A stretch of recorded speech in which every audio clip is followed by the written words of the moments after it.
Delhi high court के द्वारा एक मैट्रिमोनियल डिस्प्यूट पर सुनवाई करते हुए कहा गया है कि जो बहू होती है वो भी परिवार का एक सदस्य होती है और शादी के बाद उसका पूरा राइट बनता है कि वो ससुराल वाले घर में रहे, चाहे माता पिता के द्वारा जो बेटा है उसका त्याग ही क्यों न कर दिया गया हो।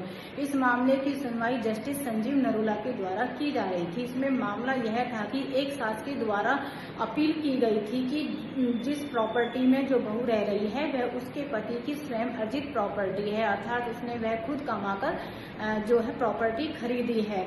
और जबकि जो 2010 में जो उसका बेटा था उसकी शादी हुई थी और 2011 से ही आपस में उनके डिस्प्यूट शुरू हो गए थे। दोनों के द्वारा ही, यानी कि दोनों पार्टियों के द्वारा ही सिविल और क्रिमिनल जो है केसेस एक दूसरे पर कराए गए थे।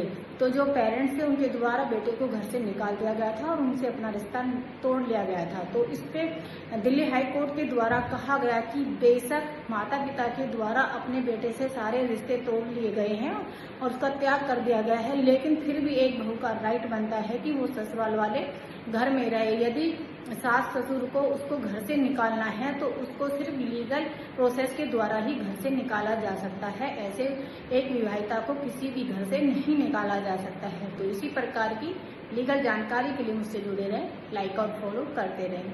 धन्यवाद।